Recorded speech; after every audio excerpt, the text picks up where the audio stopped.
There's a lot of, back and forth about domestic oil production here and what we could be doing differently. And obviously that goes down a political road in how the parties talk about it. But what people really don't understand is this sanctions regime and how this is not affecting Russia, how they're still, the Gazprom, the oil companies making more money now, price of gas is up, oil's up, than they did at the beginning of the war. Why aren't these sanctions biting and stopping Putin? So we put sanctions on Russia on what's called the SWIFT system, which is the way that banks communicate with each other, and we kicked the Russian banks off the SWIFT system.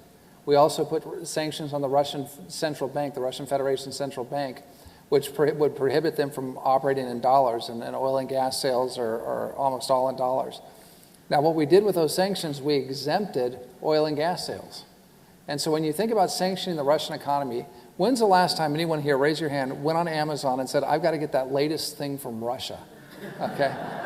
Never. It didn't happen because those dolls that come out of each other? There you go. No? The Gorbachev dolls, but the only thing the Russians sell is oil and gas, some agricultural products and some extraction industry materials.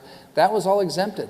And so we've got this odd situation that as Putin continues the war, as the price of oil goes up per barrel, every dollar, it's billions of dollars into his pocket, Putin and his cronies, the oligarchs and the guys who run Gazprom, by the way, one of whom is a former Chancellor of Germany, Chancellor Schroeder, those guys all make a ton of money. So he's making more money now after sanctions with this war going on than he was making before.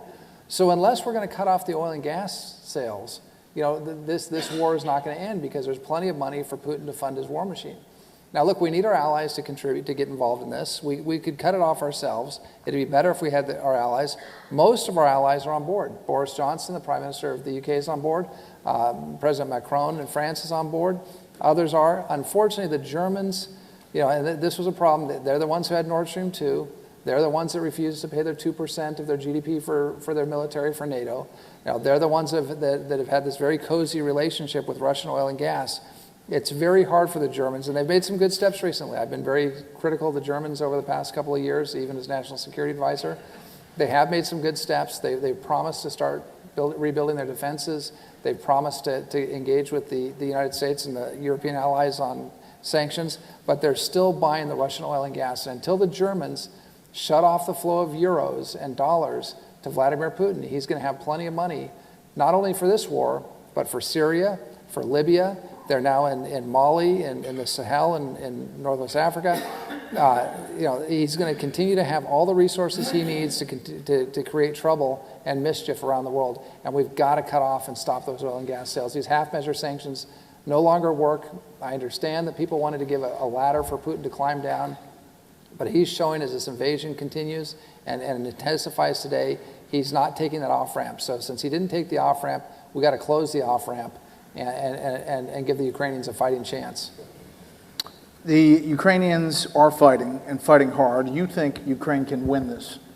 I'd go further. And, when we do something like this and where there are cameras, and, we've all lived long enough to recognize that there's a legacy to the tape.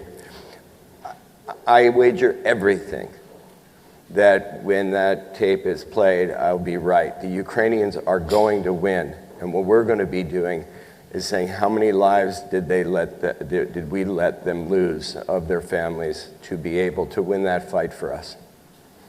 And that's the calculation right now.